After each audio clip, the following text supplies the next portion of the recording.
Почитувани добровечер, добар ни дојдовте во емисијата Семени вредности на Канал 8. На почетокот од оваа емисија, пред да ви го представам нашиот гостин, само ќе кажам дека се уште продолжува борбата на невладините организации и издруженија за зачумување на традиционалното семејство и семејните вредности. Нас не обединува љубовта кон семејството, не спојува почита кон институцијата брак. Не поврзува мисијата да го зачуваме бракот и семејството како најблиска и најсвета врска на земјата.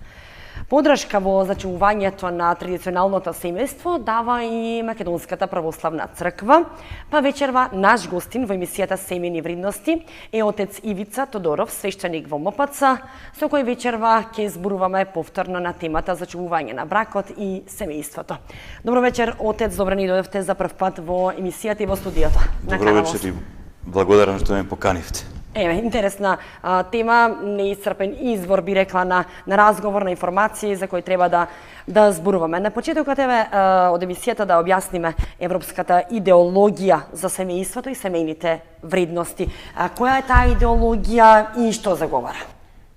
Не знам во кој контекст го ставате тоа како европска идеологија. Да, тоа доаѓа од Европска унија, точно. Да, затоа е европска идеологија. Но тоа би се конкретизирало како така наречената ЛГБТ и джендер идеологија, која е прифатена, значи, од Европската унија, од законодавството на Европската унија, од структури во Европската унија и структури од Европската унија сакаат, односно се обидуваат и во нашето општество тој начин на доживување, вреднување на сексуалноста преку ЛГБТ джендер идеологијата да пушти корени кај нас. Иако мора да признаам дека веќе многу од тие нешта се актуелни во нашето општество. Да, за кои и вечерва ќе проговориме. Да.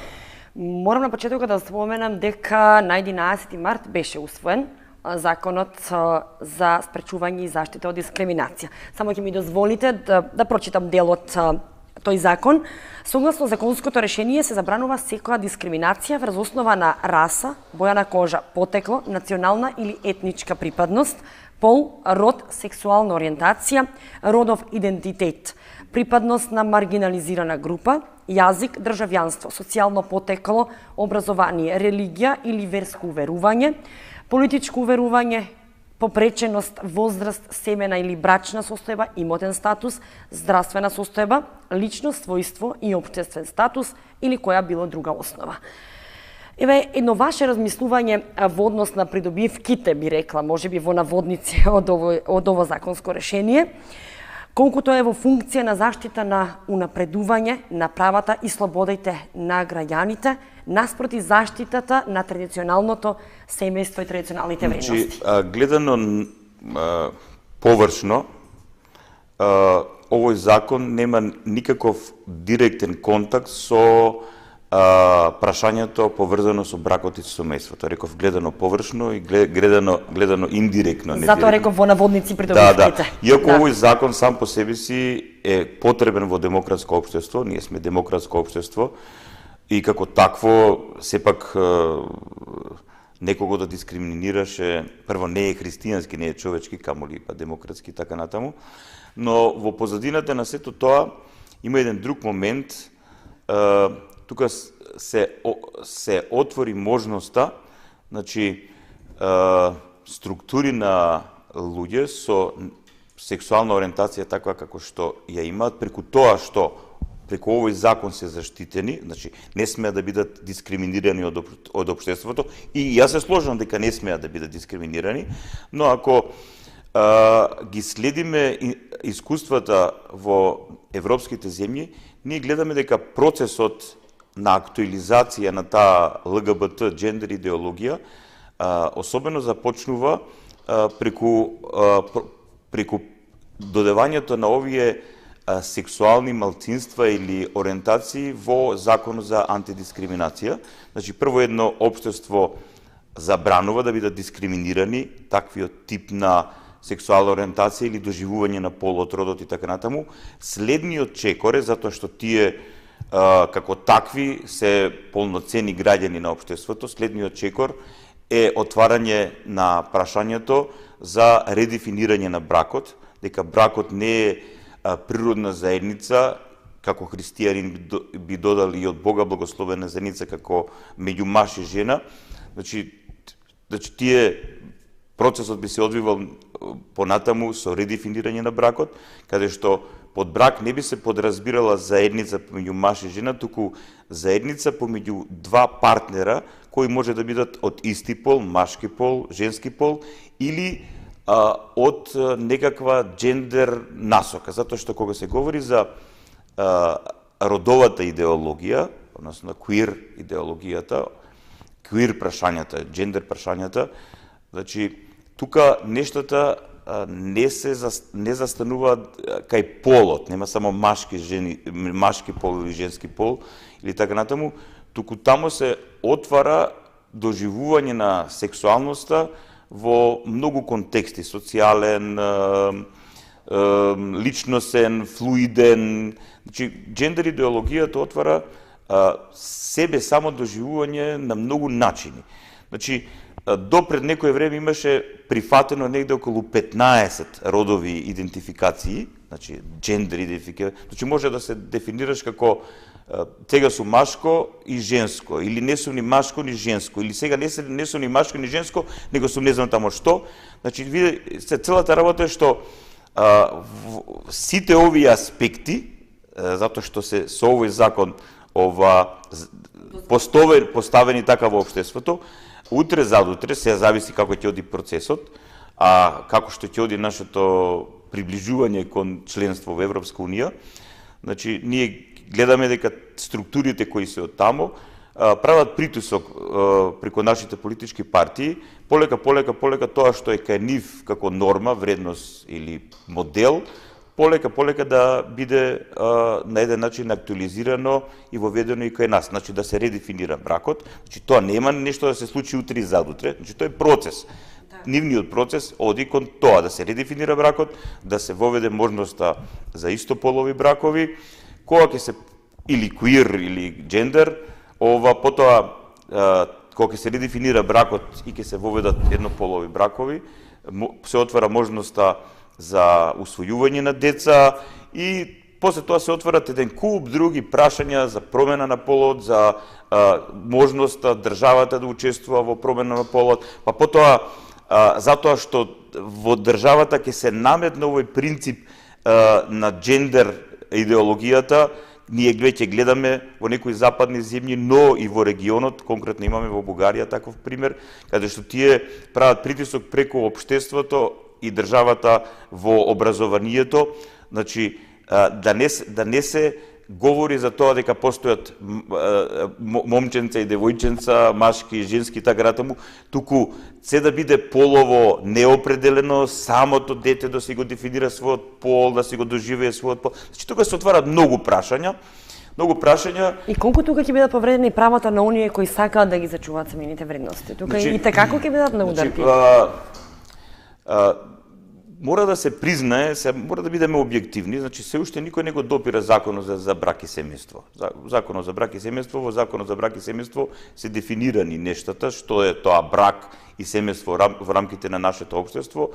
Се разбира и тие нешта се дефинирани и во рамките на верските заедници, значи тие што се христијански или муслимански, сепак сите ние се повикуваме на оној брак што го доживуваме како традиционален или природен, или од Бога благословен, значи заедница помеѓу маж и жена, но мора да признаам дека самата институција брак или ова заедница брак е под сериозен притисок од многу фактори. Од многу фактори, ќе биде и од овие фактори, но тоа е времето во кое живееме и сега прашањето е што треба да се прави на вистински начин. Значи како ние како православни христијани треба да делуваме? И исто така и како може, дали може МПЦ тука некако да реагира, да делува? Може, како не може МПЦ, Македонската православна црква, Охридска архиепископија, како црква Христова на овие простови, го сведочи тоа. Колку сега го сведочиме квалитетно, длабоко, сериозно, тоа е знак прашање. Јас не сум баш многу задоволен, треба малце повеќе да поработиме на тоа. Но сепак, значи, во едно демократско општество треба да ги дефинираме и целните групи. Значи, целните групи на кои им праќаме порака сега. Например, ние сега ја правиме оваа емисија и сега на која целна група се обраќаме. Најчесто ние се обраќаме до оние луѓе кои имаат вера во себе си, значи имаат христијанска, муслиманска или некаква традиционална вера, луѓе кои им е битен традиционалниот брак, затоа што разбира дека без традиционалниот брак и без семејството кое се темели на традиционалниот брак како здрава и благословена клетка во општеството, тогаш целото општество се доведува под знак прашање, а ние како македонци ние сериозно сме соочени со прашањето и на нашето биолошко постоење, не само што имаме проблем што ни го менуваат идентитетот и ни прават притисок да си го менуваме идентитетот и така натаму, не е само тоа прашање, ние се соочуваме еве и со тоа прашање на биолошко исчезнување. Факт е дека еден огромен процент од младите луѓе се иселуваат од Македонија. Факт е дека наталитетот е доста низок. Факт е дека огромен процент од луѓето кои склучиле брак, многу лесно им се руши бракот. Факт е дека се наоѓаме во една сериозна криза, која според мене пред се и над се својот темел го има во немањето на духовност, односно немањето на свесност за вистински вредности, односно за идеал. Луѓето во најголем процент денеска немаат идеал. Значи, дали Бог ќе биде нивниот идеал, духовното совршенство, спасението, доброто, здравоста, радост и така натаму.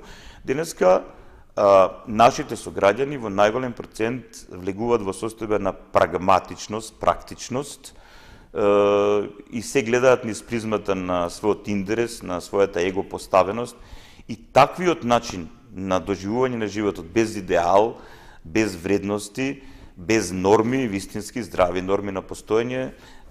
Ние гледаме што се случува во западните општества, тоа и се случува и кај нас, жал. На што се должи тоа, што мислите? Па тоа е, кога пред малце го кажав, се должи на едно сериозно осиромашување на личноста. Значи, да објаснам, значи, богатството на личноста не доаѓа од тоа колку таа личност има завршено факултети или не знам тамо дали е доктор на науки, магистар или има високо образование или средно или не е битно. Образованието помага до некаде, но битно е што човек сака во животот. Значи, што сака во животот. Значи, која е целта на неговиот живот. И што е најинтересно, јас се помалку и помалку среќавам луѓе на кои ми е битна вистината. Значи, дали овој има вистина во овој свет, дали има смисла во овој свет. И сега, ако човек, ако личност, затоа што во христијанството темел на се е личност. Ако ние не сме тоа што сме, тогаш се е празнина. Значи, личноста не може да биде личност да носи лик нечи, тоа е Божиот лик всушност, ако тој лик во себе си не го актуализира преку својата свесност, совесност, потрага по вистина, потрага по вредности, потрага по смисла, потрага по добро, потрага по тоа како да ги решава внатрешните ментални, психолошки, социјални проблеми и така натаму. И секоја личноста ќе почне да има она што ние го нарекуваме духовен живот, да има таа духовна потрага, да бара, да го храни својот ум со вистински информации, своето срце со вистински информации, со вистински чувства, волјата да ја насочува во вистинска насока. Таа личност веќе почнува да осознава што е добро. Ако ќе осознава што е добро, таа личност осознава што е живот. Затоа што многу од нас го живееме животот, не знаеме што е живот. И тогаш кога таа личност ќе осознае што е живот, тогаш животот на таа личност нешто и значи.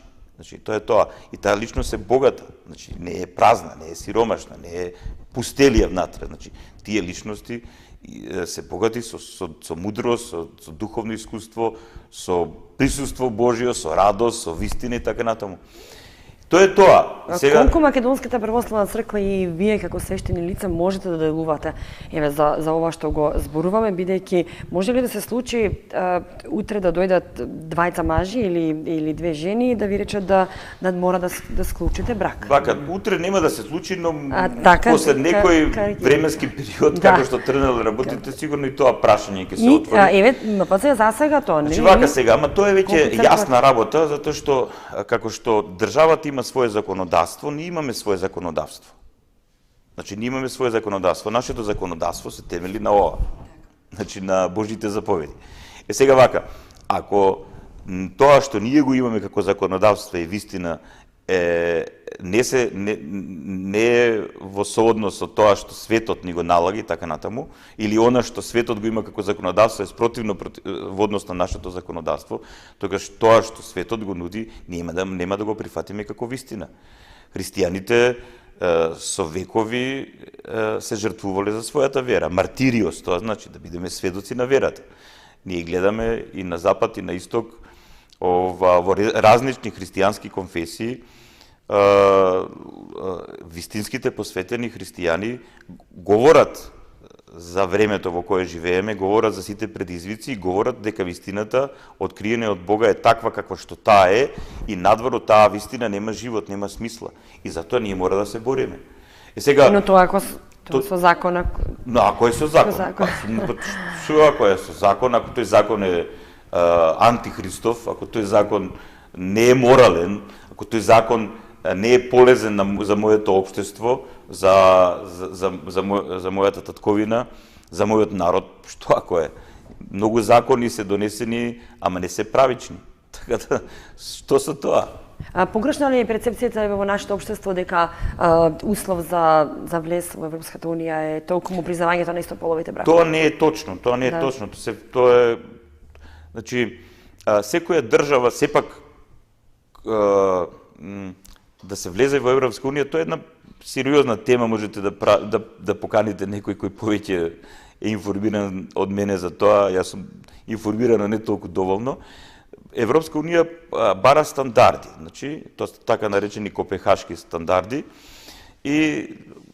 но таму не се овие стандарди. Сега секоја законодавство, секоја држава, сепак во својата оригиналност, неповторливост, поставеност, си ги поставува овие нешта и сепак мора да расчистиме некои нешта. Ние сме демократско општество и ако утре за утре се отвори вакво прашање, ќе се слушне ставот, како што се слушне ставот и на луѓето кои се представници на верските заедници, и така натаму. Иако, например, баш таму кај што требаше да се слушне ставот кога се отворила прашањето за абортус и така натаму, нас не примија и тоа беше, што да ви кажам, но тоа е тоа. Ние гледаме реалноста на нашето општество. Значи, јас тоа често го говорам, доли сум и досаден, мора да признавам, сите луѓе што ме познаваат, знаат дека јас зборот реалност не го вадам од уста. Значи, треба да бидеме реални во каква состојба се наоѓа нашето општество и во кое време живееме и со кои луѓе живееме и во кое обкружување живееме на секаков план и треба да бидеме мудри. И на крај крајеви зошто Христос, нашиот Спасител на црквата, го дал Светиот Дух. Водството на Светиот Дух е многу битна работа. Значи, ние се молиме на Бога и го бараме неговото водство. И Бог е тој што нас не водел низ многу историски ситуации во минатото, ќе не води сега и во оваа историска ситуација.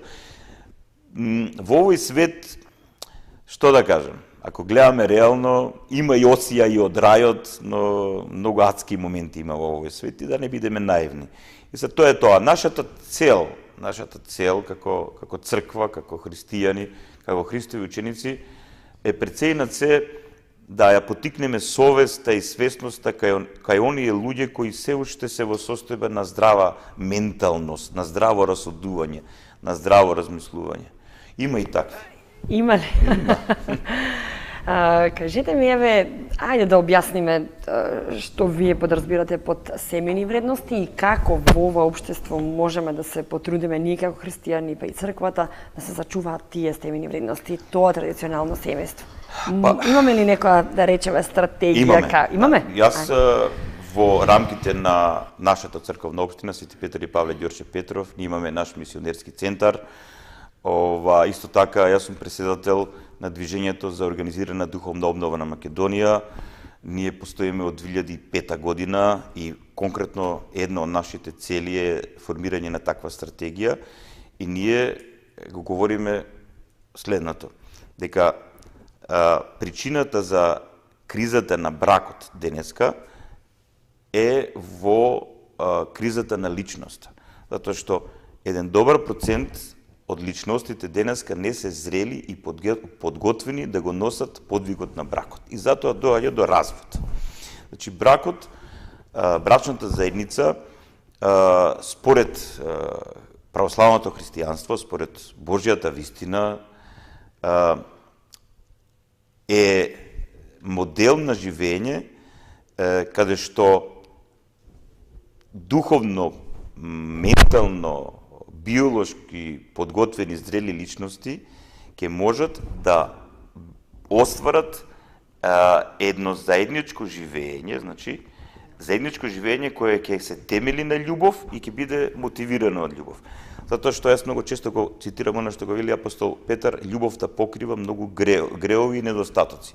Значи, секој од брачниците има своји недостатоци. Но ќе бидат прифатени еден друг. Но ако има љубов, ако има зрелост, ако нема егоизам, ако има жртва, значи, тогаш таа љубов ги пополнува недостатоците од едниот и другиот и тие полека, значи влегувањето во брак е една сериозна работа и влегувањето во брак за мене тоа е еден полигон за формирање на здрави, добри, нормални, богоблагословени личности. И сега, кога тие здрави, добри, богоблагословени личности ќе го темелат своето заедништво на љубов и љубовта ќе им биде мотив, императив и така натаму, тие ќе бидат подготвени и кога Господ ќе им благослови деца, односно преку нив, види се ова сериозна мистерија, прекрасна, од Бога благословена, значи тие личности се дарители на ново биолошко постоење и затоа се родители,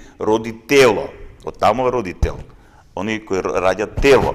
Значи таткото и мајката, мажот и жената го имат тој од Бога благословен дар, значи само мажот и жената, затоа тоа е брак, го имат од Бога тој благословен дар да дадат биолошко постоење на нова личност, на нов оригинален идентитет во овој свет. И тоа е голема тајна, прекрасна, убавена, неискажлива радост. Значи родителството. Сега замислете тоа дете, например, да расте во средина со родител 1 и родител 2. Тоа е, некој сака. Значи не може да порасне во здрава личност. Мора и да бидеме и самокритични, да кажеме дека и многу незрели личности кои се маж и жена, ако се незрели, неодговорни, егоистични, тие го исполнуваат тој аспект. По пол се маж и жена, да, али по нивниот ум, кој знае што се. Значи, тоа е тоа. Значи, многу е битно, не е само да некој да биде маж, други да биде, не е само тоа услов. Од различен пол, така, да. Значи, споменавте други услови. Значи, ако ние го гледаме преданието на црквата, ние гледаме како што порано се подготвувале луѓето за крштевање, и ден денеска, тие што се возрастни, треба да бидат подготвени за крштевање, да знаат каде влегуваат и зошто примаат крштевање. Што се случува со нив? Така и со бракот. Значи, јас говорам дека треба предбрачна подготовка да имаме. Јас веќе го имам воведено тоа, кај мои духовни чеда и некои мои други колеги го практикуваат. Значи, ние ги подготвуваме личностите од машки и женски пол, што треба да влезат во брак, да бидат подготвени да влезат во брак и да знаат после тоа како во брак. Затоа што и овој момент е многу битен. Значи, ние не живееме веќе поодамна, не живееме во патриархално општество.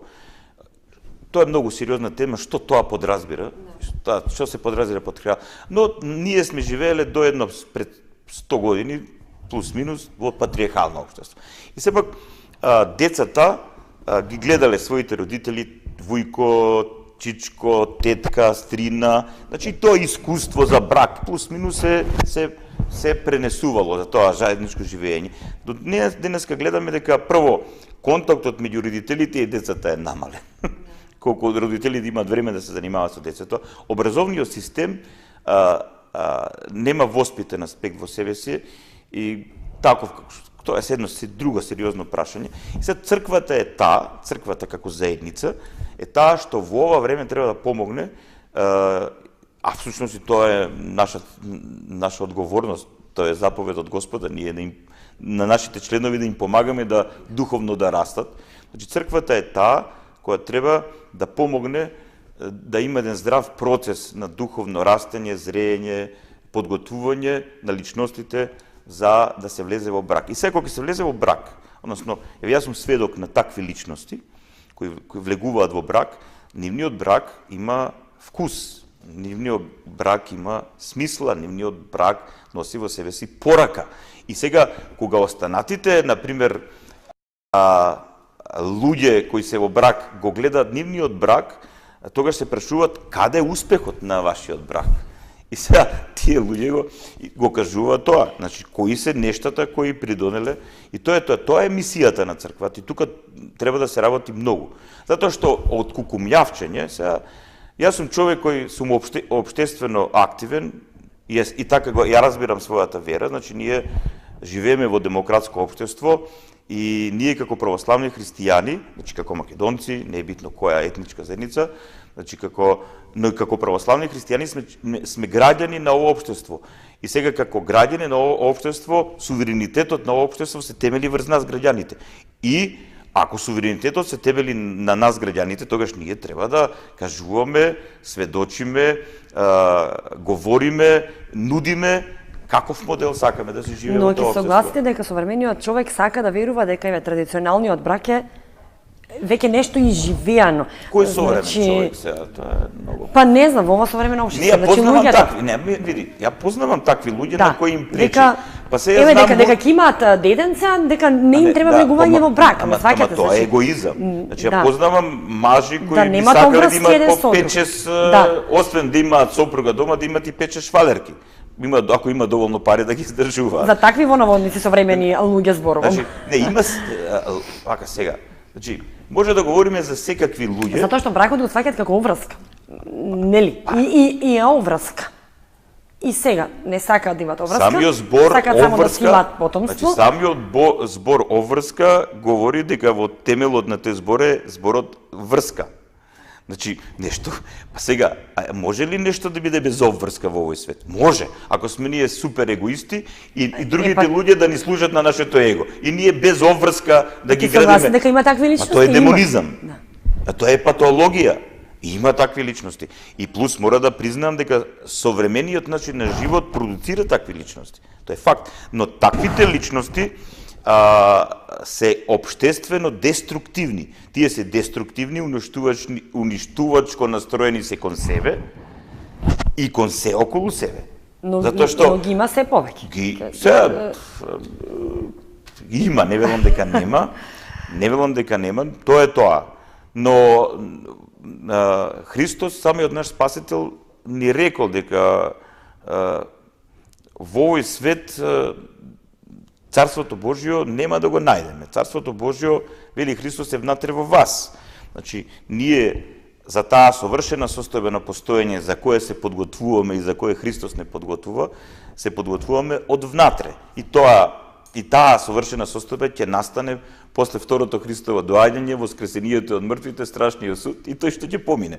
Во овој свет е така како што е. Овој свет е една сериозна сива зона со многу нијанси, на сиво, црно, бело и така натаму. И тука треба мудрост. И уште еден момент би сакал да споделам.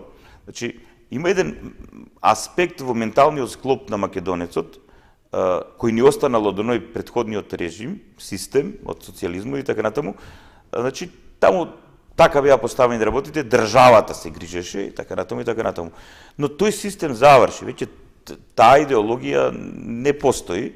Значи, ние живееме во демократско општество, а демократското општество е пазар на идеи и модели на живење. Значи, ние можеме ли да кажеме денеска дека постои една идеологија која владее? Тука има пазар на идеологија на верување. И сега, мора да бидеме свесни дека Сите ние кога одиме на пазар, сакаме да купиме нешто квалитетно, нешто што ќе трае, ќе има вредност. И сега, целата работа е, ако ние велиме дека традиционалниот брак, односно традиционалното семејство, односно оној брак што Бог го благословил, е навистина вредно нешто, ајде да го живееме и да го сведочиме. И тогаш луѓето ќе гледат и ако е квалитетно, тоа ќе го земат од нас. Ќе го земат нашиот пример и обратно, ако не е квалитетно. Отец Ивица, еве за крај од емисијата, што би вие препорачале на младице во однос на бракот?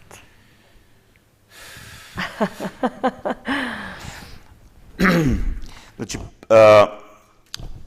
вака ќе, тоа го говорам често, па ќе го кажам и сега. Значи, први, да не се одложува тој период за влегување во брак. Знам, многумина велат да економските, ваквите, она состојби, но има начин како тоа може да се дефинира, да се реши. Значи, тоа да не се развлекува многу, затоа што ја знам врски 5, 6, 7, 8 години. И што се случува? Се случува, например, не кога, не знам, едниот или другиот, најчесто машкиот аспект од таа врска, ја откачува до сегашната своја девојка и се наоѓа некоја друга и за месец дена се жени и така натаму. Значи,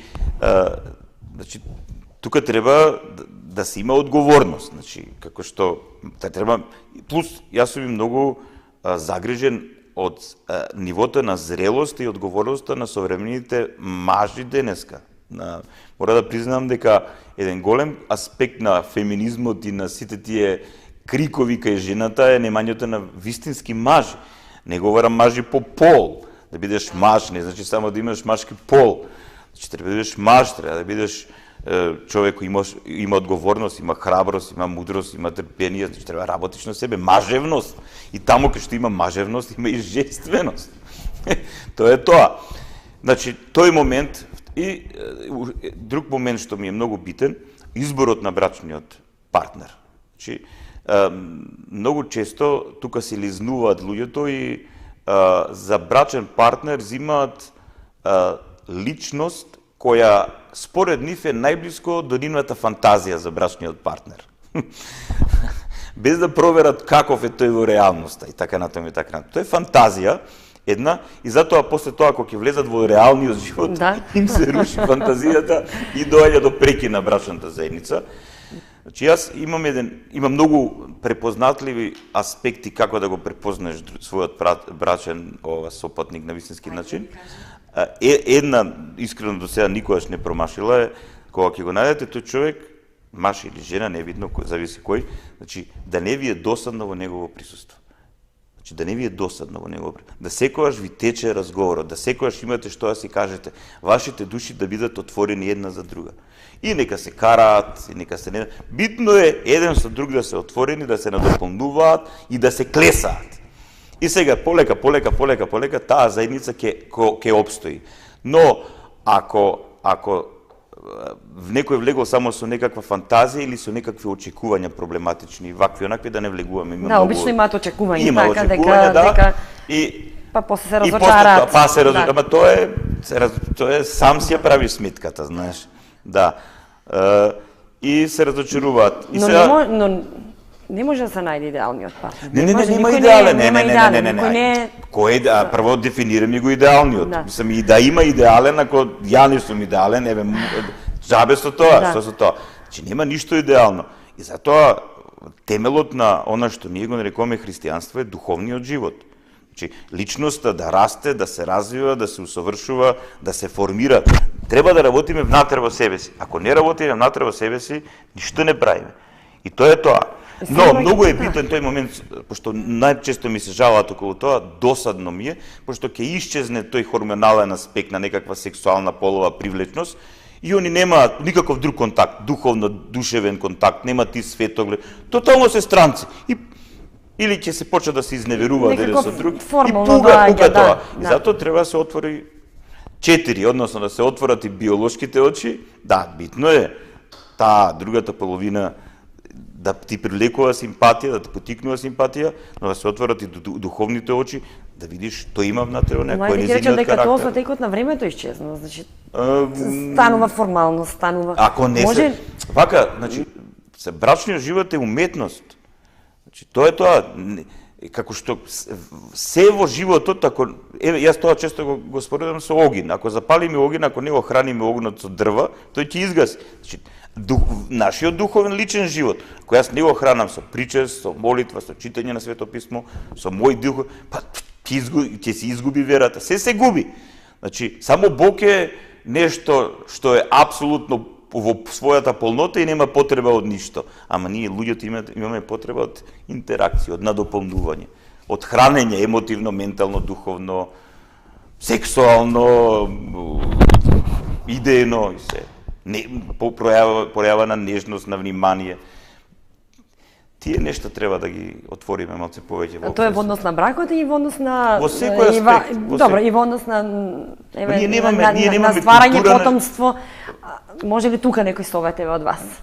За во однос на затоа што факт е дека оние кои се во брак прво нели чекаат неколку години па да се прошетаат, па не знам што и после веќе навика си станат еден на друг или остануваат само на едно дете, па или можеби и тука и абортуси. Значи нели има повеќе абортуси, сега не сакам дете.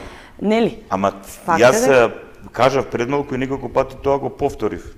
Прво да си темелот на бракот треба да биде љубовта и императивот треба да биде љубовта, односно духовното созревање, спасение, личносно реализирање на секаков план. Ако тоа е темелот, тогаш брачниците ќе имаат еден друг светоглед. Значи за нив децата нема да бидат обврска плюс па се ќе имаме едно дете колку за атер, тоа наследството да не ни отиде. Тоа е егоизам. Значи тоа е себичност. И со себични, егоистични луѓе што да правиш? Да, нема живот кај себични луѓе, нема живот. Тие се затворени сами за себе и они себе си се своето его, своите потреби си ги претвориле во идол. И што да правиме со таквите луѓе? Да се живи здрави, Господи, да ги факт е дека децата се Божи дар, затоа не може. Па децата се и многу често се случува да децата го менуваат тој его момент кај родителите, се буди тоа, Бог така ги постави работите, се буди таа родителска љубов и така натаму, но некаде и не се буди. Да, но тоа е тоа што е сега. Секој, значи на крај на краевите, значи како христијани, еве може ова да биде како за крај порака, значи темелот на христијанскиот живот е личноста. Значи Бог сите нас не создал оригинални, неповторливи. Може да бидеме слични со ова, со она, но никој од нас не е ист со некој друг. Сите сме ние оригинални и неповторливи. И секој од нас е одговорен за своето личносно, духовно формирање, зреење, богоуподобување, осмислување и така натаму. Еден со друг може да си помогнеме, но никого на сила не може да натера. Дури Господ не може да не натера. Тоа е тоа. Ако не сакаме, тоа е. Еве тоа нека биде. Отец, ние можеме што многу да зборуваме на оваа тема, да. Поканите некој. Да. Повторно ќе ни бидете гости во емисијата. Јас ќе се заблагодарам еве што одвоивте дел од вашето време да дојдете во Канал 8 да зборуваме за бракот, за семејството и за негово зачувување. Благодарам. Благодарам и вам што ме поканите. Почитувани, тука завршуваме емисијата Семени вредности. Наш вечерашен гостин беше отец Ивица Тодоров од Македонската православна црква. Верувам дека во објаснивме и ќе ги послушате неговите совети во однос на бракот и семејството. Се гледаме следниот понеделник во истиот термин. Довидување.